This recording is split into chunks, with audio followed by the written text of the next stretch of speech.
Welcome to Inside Games, the only gaming news show brave enough to review the ROG Xbox Ally X. Both Lawrence and I have one, and we've been playing with it and reviewing it for the last couple of weeks. Yeah, first of all, we should thank Xbox and Asus for providing us with these units, so thank you for that. Here's, I guess, the format of how we're going to talk about this hardware. I think we're going to talk about experiential stuff first, just how does it feel? What's the process in using it? How do the games run? What's the battery like, etc.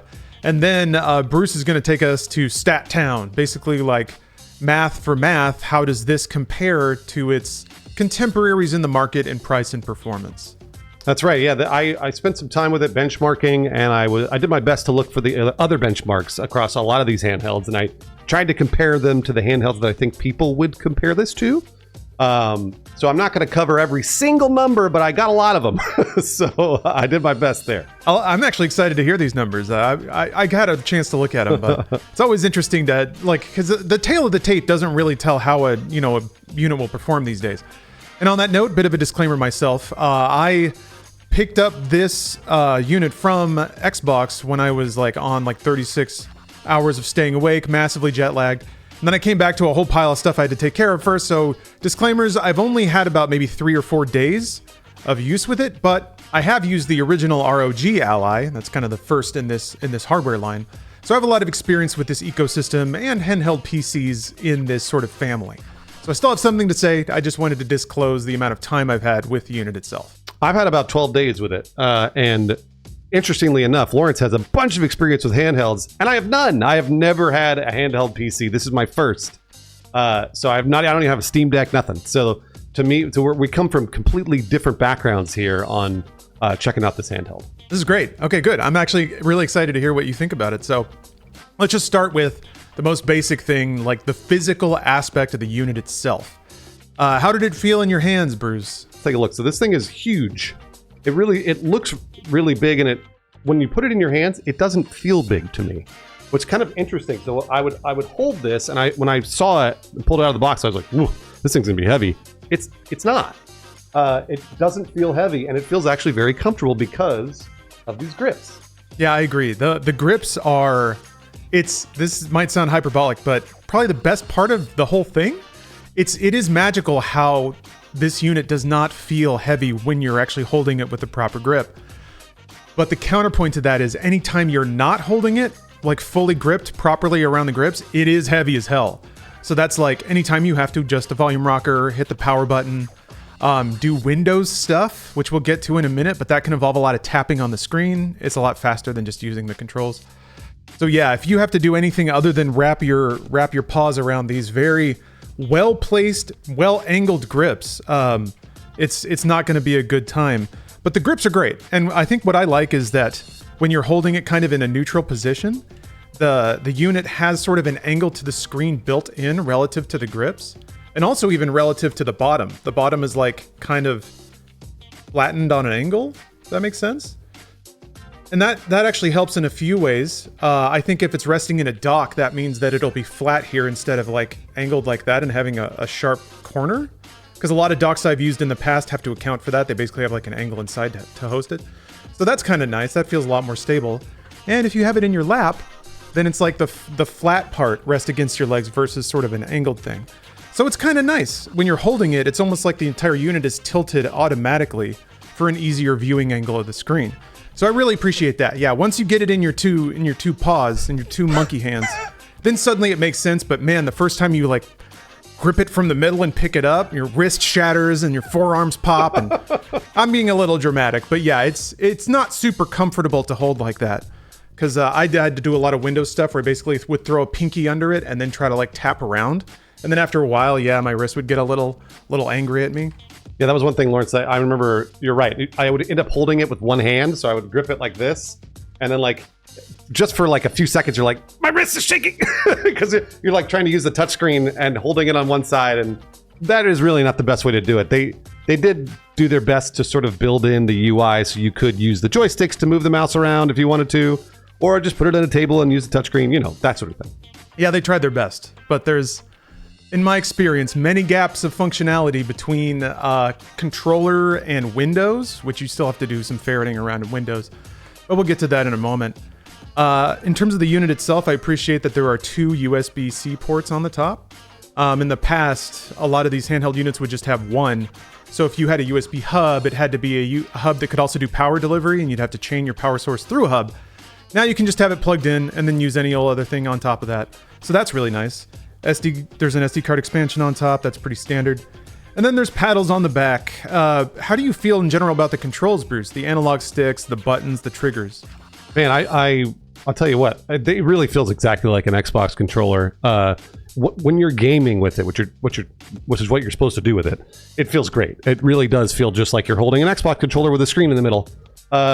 Once you have to sort of start to press the buttons that are toward the center, like the Xbox button and the menu button, and there's a lot of those buttons, by the way. Then it starts to get a little weird because you're kind of like, which one do I press? And then you're like, you have to reach over. You have to pick up your hand and reach over rather than use your thumb. Maybe the more that I use it, the more I'll get used to it. But that was sort of strange. Playing a game though was awesome. It felt great. Yeah, I couldn't agree more about those awkward buttons. I thought the sticks feel really good. They're really glidey. They're not very resistive. It almost reminds me of the Nintendo Switch 2 Pro controller that has like ultra glidey sticks because they're not actually hitting the guard. I think that's the case here. One thing I did notice in terms of the controller itself, which is by and large really good. I like the triggers aren't super resistive but have like a nice flow to them. The B button I've noticed can be a bit of a problem. So it's on kind of the curved surface of the side of the unit. So when my thumb comes down on it, it tends to press out into the side, which makes the button kind of scrape against the well, and it can feel a little sticky sometimes. In games where I'm like trying to hit B with authority, any game where B is dodge, and I'm hammering that thing as hard as I can. So there may be some user error there, but like I think the rounding of the button kind of means that you tend to sort of push it down into an angle. So that's something I've noticed. That B button gets a little resistive. And yeah, to your point, there are too many UI buttons that don't mean anything. Specifically, yeah, the Armory Crate button and the Library button don't matter, because if you hit the Xbox Guide button, Armory Crate is one button to the left and Library is one button to the right already. So you can just hit Xbox like right A and remove an entire button from the controller. I don't know why it's there. What's extra frustrating is they put them on top. So these two things are stacked. I typically would assume that the button on top would be start or select, but no, start and back are the bottom ones. So weirdly, it took, like I kept hitting this library button every time I wanted to start a game, thinking that it would launch the game because I'm hitting start, but no, it would take me to the Xbox library screen. And I just don't see the point of that, especially when you can get there just by hitting the Xbox guide, hitting the big button right under it that says library with your controller. It's not something that I do so much that I need its own button for. You're only going to do it once to launch a game and maybe launch another one 3 hours later or something. So yeah, to me, all the buttons feel like a weird branding fight of like, Asus didn't want only a guide button. So Xbox was like, okay, you know what, fine, put it whatever buttons you want on it. But maybe we add a library button so people can get to all their games. I don't know. I don't know what the thinking was. But yeah, there's too many buttons, and that's kind of what makes it... That's what contributes, I think, to this product being more PC than console, which is not what I had hoped specifically. There's still room to grow, of course, but we'll get to all that in a minute. Just to your point also, Lawrence, those two buttons, I don't know what they are. The hamburger buttons, one's a menu button with 3 lines horizontal, and then the other one is 2 lines and a diagonal line vertical. Like, I was like, what do these mean? Like, I guess one is the library button on the top, and then one is the hamburger. Like, no, even knowing what they mean, it is confusing to see them right next to each other. Yeah, I agree. Yeah, they're like different line widths. I guess it's supposed to look like library books, and then one's kind of tilted. Yeah, and then there's the Armory Crate logo, but you have no idea what that is if you're using it for the first time. Yeah, you got some thoughts about Armory Crate. Yeah, Bruce? So to your point about the UI, I'm going to just chalk this up to the review process, because the engineer at Xbox told us, hey, what you're seeing is not what customers will see. When they open this, they'll go directly to the Xbox full screen experience, but then there's also this Armory Crate thing. Armory Crate is Asus or ROG's, for lack of a better word, driver control panel. It's literally just downloading updates to this PC and updating through the Armory Crate.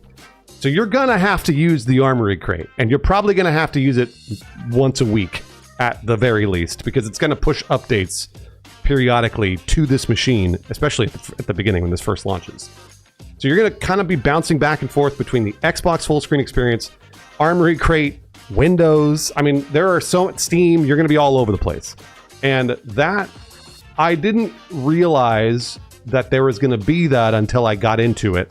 And then he was like, go back to the Armory Crate and update this, then go back to the Armory Crate, do this. And I was like, wow, this is like the most PC I've ever used. Like, it is not a Nintendo Switch. This is not like a tablet, an Android, or an iPad, or anything. It's not like that. You're going to have to be bouncing back and forth between so many of these different control panels to update so many different things, because it is a Windows PC. Yeah, I'm glad you pointed that out. There are effectively 3 layers here, all of which have experienced a whirlwind of patches in the review phase. We can only hope that it's like a one and done for at least a few months when the thing comes out. But, and again, like you said, we were sort of promised that, but of course they're going to say that. No one's going to say this is going to be a nightmare at launch, so please don't talk about it. Not to say that it will be. I'm not implying that either. I'm just being absurd. But yeah, I had similar experiences of just... I'm trying to think of how to really summarize it all.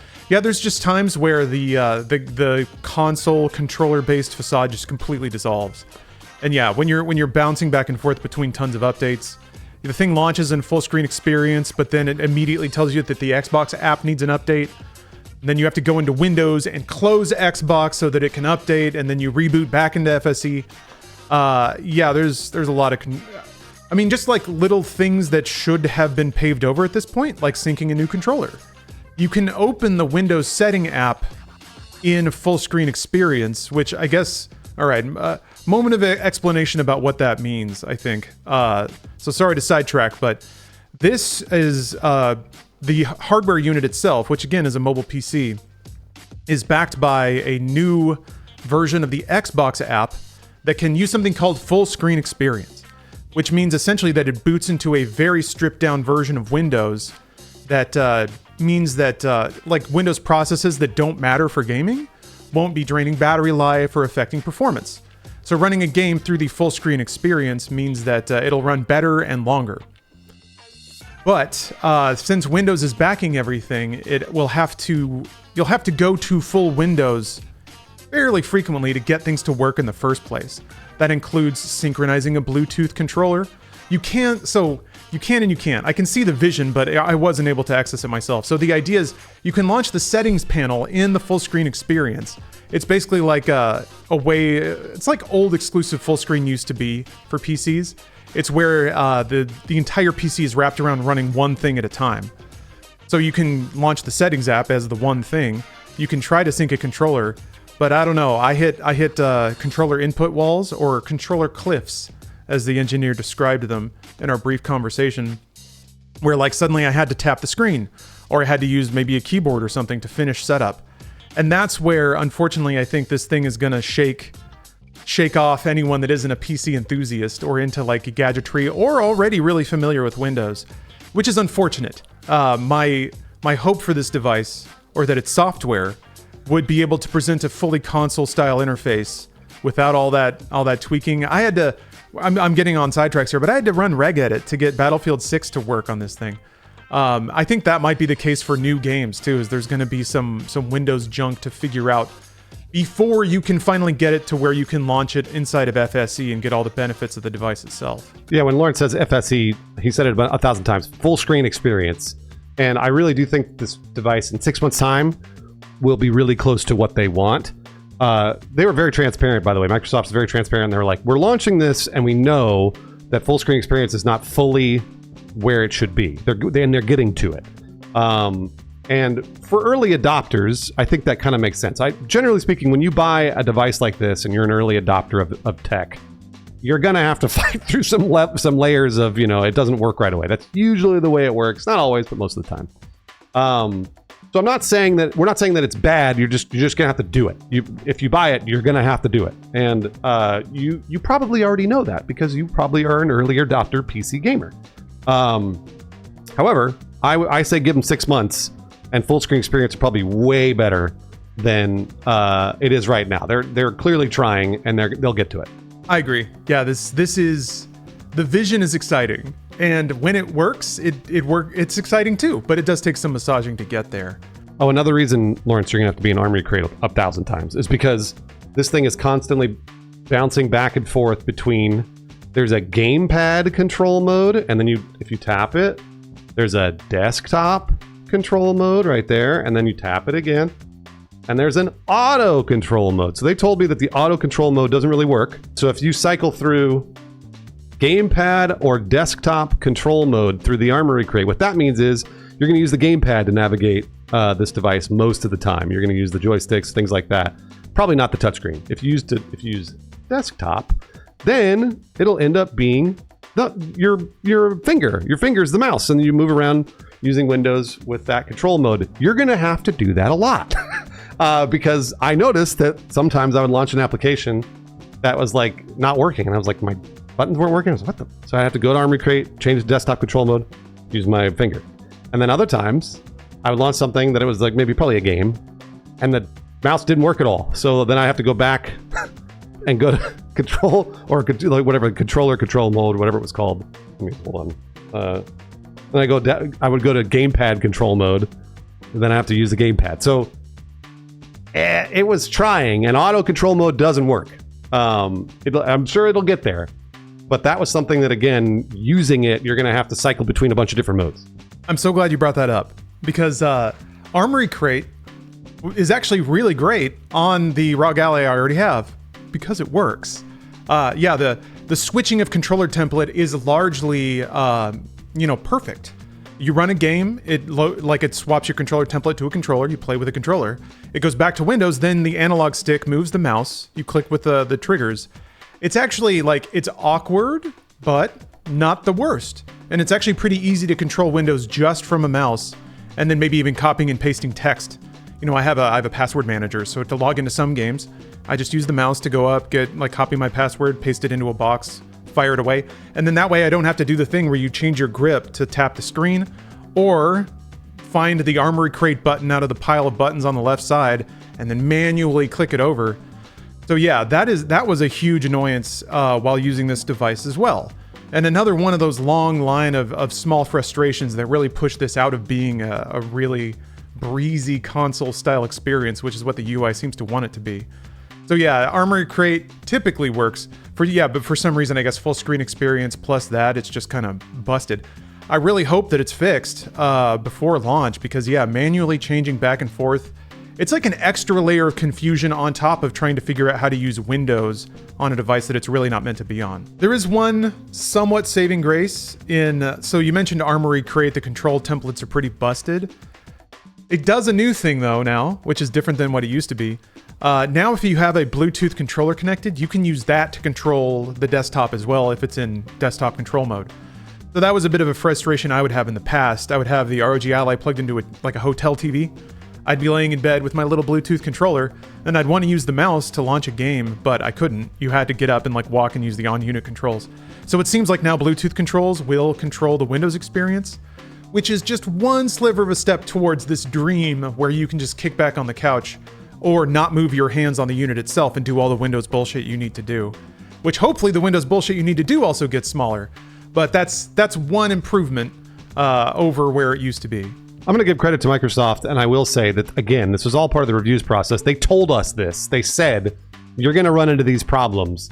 At launch, the customers will probably not see most of this. So we're hoping that at launch, when it pops out of the box, you won't have to see most of this stuff. Let's hope. That's my hope, and I really do trust them that they're going to work on that. Or if they're, and I'm sure they've been working very hard on it the last couple of weeks. Yeah, and once it's working, once it gets there, it's great. You can launch Steam games in full screen experience. Every game is in a nice grid. The Xbox front end, such as it is now, doesn't play any shady bullshit by putting Xbox games first in the list or anything like that. It's truly a running tab of all the games you've played across all your devices. If you're logged into everything everywhere, that is. Couple of notes, I guess, on full screen experience is right now you can only run things in FSC that the Xbox app recognizes. So in Steam, you can add a third-party executable and run it through Steam. The Xbox app doesn't have that functionality yet. But yeah, it ran most things that I threw at it from Steam. Battlefield 6, like I already said, I had to do a little tinkering with. It's already to the point, and again, a very PC experience where you run a game, you copy and paste the error into Google, you find a Reddit thread, you scroll down until somebody said, this fixed it for me. And then you pray, essentially from there. So yeah, it's a weird thing to do so much PC work just to get it to a point where it plays like a console. But again, that's been part of the PC experience for a while. I don't even want to talk about this, but I'll briefly mention it. I did the same thing with Battlefield 6, but I didn't have to do any reg edit. It just didn't launch for me because it was launching the EA app underneath Steam. Like, you know how Steam will launch the thin launcher behind? So for example, Battlefield is a great example because it's Battlefield 6, obviously, and it has a thin launcher of the EA app beneath the Steam layer if you have the game on Steam. And so what it did was it launched Battlefield. I could see it pop up in a window. And then the EA app was like, you got to verify that this device is okay, blah, blah, blah, or whatever. And it would pop this window. And then I could not type in the code. The keyboard just didn't work. I couldn't use the gamepad. I couldn't use the touchscreen. None of it. I could not verify that my device was okay on the EA app so I could play Battlefield through Steam on this thing. I never figured it out. Microsoft sent me a few things. They're like, it'll probably be fixed on the 14th to the 15th, which is it is today. So I'm going to take a look again. So I would launch this, and you'll see it'll launch through Steam. Hopefully Lawrence doesn't have to verify through the EA app. But that is one thing I'd noticed, that there are other launchers for a game on Steam. Like, for example, some Ubisoft games on Steam have the Ubisoft launcher that launches underneath that. I don't know if that's going to throw off the whole Windows full screen experience UI issue. I'm not sure if it's going to cause a lot of problems when you do that. What happened? It says unable to sync because I think it's trying to launch it before it syncs. I had to hit cancel and now I hit launch again. There had to be a gap of time for Steam to synchronize the save, I guess. So this is something that I think may happen to people, but hopefully not, is that those launchers that launch underneath Steam, big picture mode, and Windows full screen experience, and also just Windows, if it pushes you out of all those different UI elements to then launch other launchers and stuff like that, hopefully it'll just work. You can just type in, you can touch them the way you would normally touch them and type in stuff that you need to type in, and then it'll go. It didn't for me, but I think we're going to get there soon. My arm's getting tired. Oh, hold on. It's still doing its thing. Yeah, this is the other thing. This kind of exposes an interesting point about the Ally as well, is that, yeah, if you have to daisy chain launchers, there's extended periods when a game is launching that the screen will just go away and you'll be staring at nothing for a minute. Oh, it's working for you. So there it goes. Great. Yeah, it eventually got there. But like, that was a pretty long wait because you're kind of waiting for Steam to log in and update and then the game to log in and update. And that's after the Xbox app already told me that it couldn't update the Xbox app and gave me some random error. So yeah, it's the most PC thing in the world. It's weird that, like, kind of everything considered, it's actually a little bit more of it's more of a headache and less of a headache than the previous Ally that I've used. Because the Ally is Windows with just some controller stuff thrown on top, whereas this is trying to be a new version or new experience of Windows, and I think there's some bits to rattle loose. But yeah, there it is. Oh, okay, that's great. That's good. So it's like, it got there, right? But I had to edit the registry. I had to navigate a Steam error that would not make a lot of sense to somebody that wasn't used to seeing that. Just to show that the magic is real, I'll load into a match real quick. This is a pretty intensive game. I mean, Battlefield's really optimized, but it's also brand new. And putting it on this is a mid-range PC that it is on currently. And I think that's cool that you can get Battlefield to run on this thing. I really do. I mean, like, it takes a little bit to get there, but once you get there, like, that's awesome. So I don't want anybody to be like, oh man, like these guys hated it, because I actually didn't hate it. Lawrence and I know PCs like backwards and forwards. We've been gaming on PCs for 25 years. Just because we know how to use them doesn't mean we want to fight through it all the time. Yeah. I mean, I have a high tolerance for this, and I enjoy it.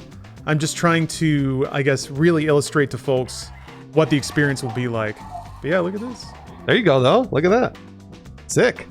And I haven't even tweaked this at all. Nothing on the settings. That looks great. It works, and that is a miracle. I mean, I was able to play the beta on the Ally. the original Ally, but it also took some undertaking, and I had to slather it in resolution scaling to the point where the game kind of looked ethereal and ghostly sometimes. It had its own weird appeal. But yeah, you don't have to make as many concessions with this in terms of hardware. But yeah, like Bruce said, I think we'll get to the specs in just a second. I do have a couple more notes about just, in general using the thing. It's not an OLED screen, but I think the screen looks really, really good. 120 hertz on this thing looks great. And it has the power to get a lot of games there. I played a bit of Warframe on it. And like Warframe handheld, 120 FPS with resolution scaling, of course. But with all the particle effects and stuff, that is pretty incredible. That's a miracle moment. And it took, it was kind of a headache to get there. Logging in on the Windows with the busted like inputs was not great. But, I got it logged in, I got it running. I plugged it into my TV. I synced an Xbox controller to this thing. And I just kicked back on the couch. 4K 120, well, actually, I think it was 1440p 120 hertz, whatever. But yeah, it was a great time, and I had a wonderful experience with that. And I think kind of proof of concept that you can use this as a gaming PC plus a mobile PC if you just plug it into a TV or a monitor. And I think it's puts out a good picture. It's not gonna singe your retinas like an OLED might. But I also was playing Hades 2 on this, and it looks great. It really makes that 2D artwork really pop and sing. The sound I think was also very unique. It's kind of mixed so that it sounds like it's kind of around you as opposed to just coming out of speakers in front of you. Normally, I don't like that. Normally, I think it makes everything sound kind of reverby and weird. But this actually sounded kind of nice. The volume mix was pretty good.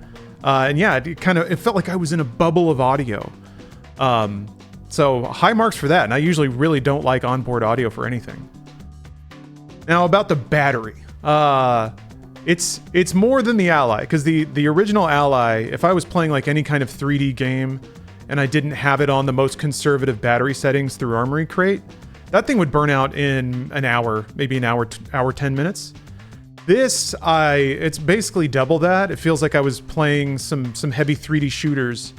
I think I clocked around 2.5 hours. So that's enough, I think, to get through spans of time. But if you have like an ultra long flight, or if you're going to be like setting up in a spot for a while, you'll probably just want it plugged in. But luckily that's pretty convenient because there are 2 plugs, like I said, and it's USB-C. So you can basically get whatever extensions you want. It's all, generic cabling. I also was just showing the fact that there's the silent mode, a performance mode, and a turbo mode, with basically just wattage that they're pushing to the PC to make the PC faster. It'll get noticeably hotter. Probably won't be louder, not really. I always had mine on turbo mode because I didn't mind plugging it in if I needed to. But yeah, if you're on a flight or something, you're going to turn it down, and then, your game will probably run a little less good, but not by much. It shouldn't make a difference. Yeah, it depends what it is. This is, again, pulling from the previous unit, the original ROG Ally. I was able to put it in, I was able to throttle it way back if I was playing, like, a text-based game or a Citizen Sleeper, like a visual novel. But if I played anything that required some processing, some weird stuff would start to happen if it was like super undervolted. But you'll know, like the sound will start to cut out or warble or not process properly.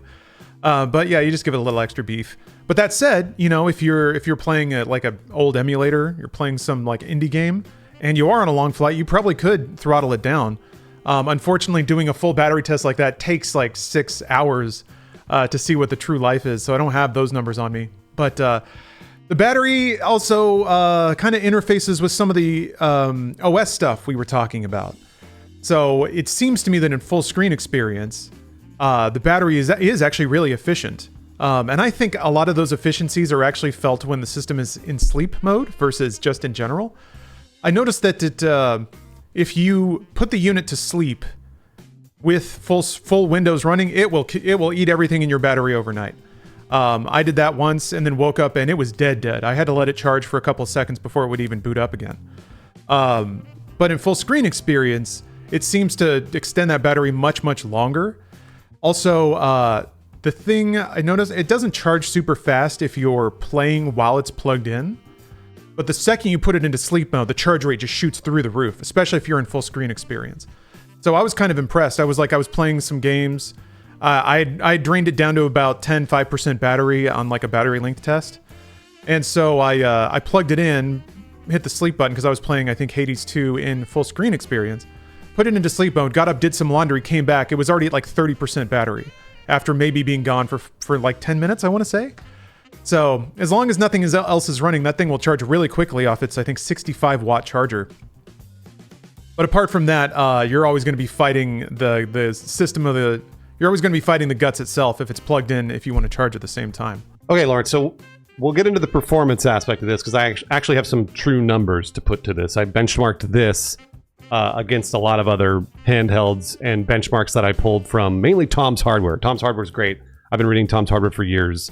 And I really do trust what they put out. So I benchmarked those specific benchmarks against these other Tom's Hardware ones, and we'll show the articles and we'll show the benchmarks. So here are the ones that I actually compared the ROG Xbox Ally X to, because there are some handhelds that people were going to compare it to. One of them is obviously the Steam Deck OLED, the most expensive Steam Deck. We're going to compare it to the Steam Deck OLED. I don't want to get ahead of myself, but that's a relatively underpowered handheld versus what this is. I also compared it to the ROG Xbox Ally, the cheaper version of this, at $600 versus the one that we reviewed, which was $1,000. I also compared it to the Lenovo Legion Go 2, which is like this top-of-the-line, badass sequel to the Legion Go. And I could find a few reviews here and there. Legion Go is like, I think it's been sold out, sort of. Kind of hard to find, but it is out there, and it runs between $1,100 and $1,350. So it's pretty expensive compared to what this is, because this is $1,000. Oh, and I also compared it to the original ROG Ally X, which is the $900 version without the Xbox full screen experience. So there's so many names and numbers here. I don't blame you if you're like, oh boy, this is, because it's a nightmare. Having to type this out was like the worst. So if our editor Shooklin needs to show my script, please go right ahead, because I wrote them all down, and it was no fun to say over and over in my head, ROG Ally, blah, blah, blah. For the benchmarks, the Steam Deck OLED, its stock resolution is 1280 by 800, which is half the resolution of these other machines that I compared it to. And obviously, 1280 by 800 is going to run relatively well on the benchmarks. And if you run Cyberpunk 2077 has a benchmark you can run within the game, and Shadow of the Tomb Raider has a benchmark you can run as well. And I ran those two benchmarks on this. But comparing it to the Steam Deck OLED and the ROG Ally X, which are again the non-Xbox versions of this tablet, and then the Lenovo Legion Go 2. So, other things to note. The ROG Ally X and the Lenovo Legion Go 2 are all basically 1920 by 1080. They're double the Steam Deck's resolution. That's important. The Lenovo Legion Go 2 runs at 1920 by 1200. It's pretty minor there. So if we compare the Cyberpunk benchmark, the Shadow of the Tomb Raider benchmark, and the Borderlands 3, there's a Borderlands 3 has a benchmark as well that they were running at Tom's Hardware.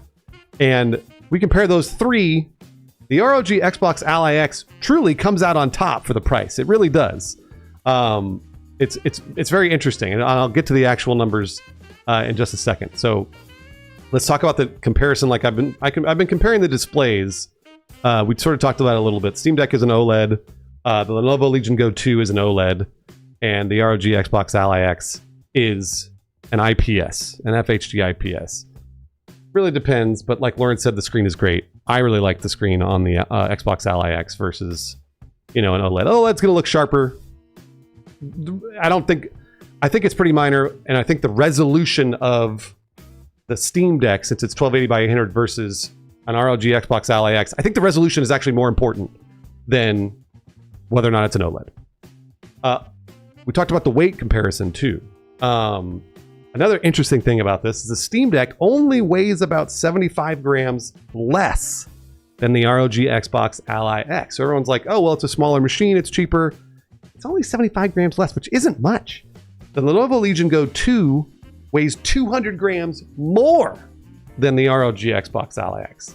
So we're looking at almost 1,000 grams, a kilogram, for the Lenovo Legion Go 2, and this thing, the ROG, the ROG Xbox Ally X, this is about 715 grams, which isn't bad, comparatively speaking, to the Steam Deck or the Lenovo Legion Go 2. One other thing, too, with comparisons for grips.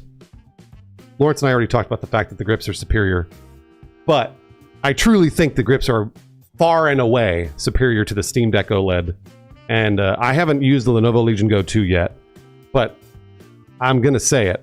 They don't have the Xbox controller. The Lenovo Legion Go 2, those grips will detach. You can put them on a controller if you want. So that's something. The Steam Deck I have never liked. I hate holding it, and I was always like, this feels so uncomfortable. This does not feel uncomfortable. It never did. So there you go. Okay, so back to the actual performance comparison. Steam Deck OLED really has the weakest performance by far of all of these handhelds that I looked at. It obviously does because it has the weakest specs. It's 2 years old. They're probably going to release a new Steam Deck, but they don't have one for now. The ROG Ally X and Xbox Ally X, so again, the original Asus version and the Xbox version, have comparable performance, obviously. The original version is $900. The other one is $1,000. The Xbox version is $1,000. But the Xbox version has the better processor. It has a Z2 Extreme. And it costs $100 more. The Xbox version costs $100 more than the original Ally X. But I really do think the extra $100 is worth the performance boost. I absolutely do. I think it's worth your time if you're looking at the Ally X versus the Xbox Ally X. It's like, just buy the Xbox Ally X. I think that's probably the better version. Also, the Lenovo Legion Go 2 and ROG Xbox Ally X have comparable gaming performance because they have the exact same processor. But Lenovo has a little more RAM and storage. So it's 24 gigs in this, and then Lenovo has 32 gigs. Just a very minor. The reason I say that is because the Lenovo is more expensive by quite a bit. So here are my full conclusions. Again, this is a lot. I'm sorry. I know what you're saying, everybody, because I've seen this. Bruce, the Steam Deck OLED wasn't meant to be faster or better than these other handhelds. And I say to you, you're wrong. It truly, the reason I say that is because it is in the same price range as the ROG Xbox Ally, the $600 one. But the Steam Deck is weaker in terms of resolution and performance, so that's very important. The Xbox Ally the ROG Xbox Ally is the better choice at $600 because it's got a better resolution and 20 to 30% better performance than a Steam Deck OLED. So it's $50 cheaper. So I truly think that is the better version. And it runs Steam and everything else. So it's like it's a PC in its own right. Second, the Lenovo Legion Go 2 at max is $350 more than the ROG Xbox Ally X. And their gaming performance is about the same. So why you would ever spend that money? Maybe for the detachable controllers, I guess. I don't know. Lenovo does have a bigger, better screen. It's 8.8 inches versus the 7 inches on the ROG Xbox Ally X. And the detachable grips. But it weighs a ton more. So I still don't necessarily think the Lenovo Legion Go 2 is worth the extra $350. So I was telling Lawrence this before. I never thought I'd say this, but the ROG Xbox, I really didn't, but the ROG Xbox Ally X, it really gives you the most bang for your buck for $1,000 across all of these gaming handhelds. I truly believe this. It's got great gaming performance, great resolution, the best in class controller. I wish it had an OLED, and I wish that UI wasn't so cumbersome, because it really truly is. But once you get to playing the game, it's awesome. Like, it's like really fun to play the game. And it feels great and it looks great and the whole deal. So like once you're in there, oh man, it feels great. Just gonna take some getting to that game. And I'll say this because I didn't get to review, this was the Xbox Ally X obviously, but I didn't get to review the ROG Xbox Ally. I will say that one is a steal. That $600 version is a steal. If you're looking for a handheld and you're like, fuck Microsoft, $1,000? No way. $600 for the ROG Xbox Ally is banging. And I think that's totally worth a way to get into the handheld market. If you're considering a Steam Deck versus the ROG Xbox Ally, I would recommend the ROG Xbox Ally, the cheaper version, versus the Steam Deck. I want to know, between the Xbox Ally and the Xbox Ally X, that $400 of difference, what does that buy you in performance? So the only thing I can show you is the ROG Ally, because there are no benchmarks. They'll all be published by the time that this goes live. But the ROG Ally, I can show you those, and they'll be pretty similar to the ROG Xbox Ally. Cyberpunk 2077 on the Steam Deck preset, which is 1280 by 800, runs at 40.2 FPS, and the Shadow of the Tomb Raider medium setting at 1280 by 800 runs at 47 FPS on the ROG Ally, which again, that's at 1920 by 1080. And then if the benchmarks that I had for this, the ROG Xbox Ally X, the $1,000 version, the $400 more version, same benchmarks. The Cyberpunk 2077 on the Steam Deck preset at 1920 by 1080, double the resolution, 47 frames a second. So higher frames at double the resolution. Important. And then Shadow of the Tomb Raider medium, same deal, double the resolution, 1920 by 1080, 48 frames a second. So think of it that way. Think of it, you're probably getting like a 50% increase on FPS, 40 to 50%, because running it on the 1280 by 800 on this thing kind of doesn't even represent it correctly. 1920 by 1080 is where you should run it. So you're going to get a 40 to 50% increase if you spend $400 more on the Ally X, if that makes sense. That's a significant. All right. It is. No, and that was one thing, again, like, you will get more gaming performance. That's if you don't need it. But if you want it, you can spend the extra $400 and you get better performance by quite a bit, I think.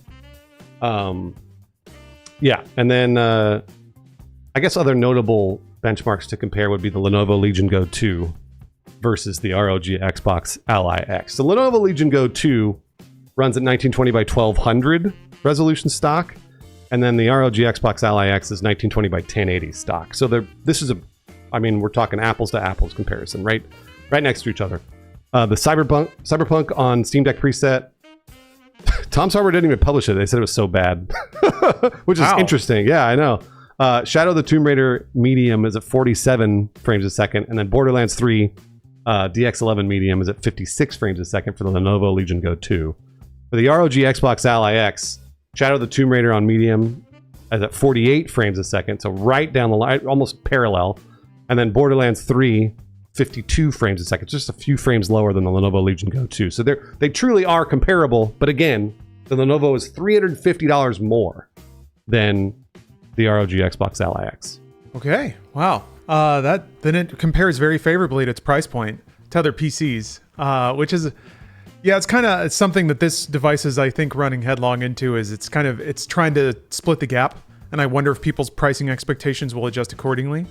I still think even for the original Xbox Ally, that the performance you get in an all-in-one PC is really impressive for $600. Yeah, so now at least there's many compelling points of entry, which is really cool. If you just want the absolute cheapest, you can get a Steam Deck, but for $200 more between the cheapest possible Steam Deck and the Xbox Ally, I think, yeah, for the grips, the performance lift, probably the battery as well, the Xbox Ally really seems like a solid recommendation for anyone looking to get into PC games. Yeah, and then I will say again, the unit we reviewed, the Xbox Ally X, the $1,000 version, I really think that this is the top of the line in the handheld market currently, and it's cheaper than the so-called top of the line, the Lenovo Legion Go 2.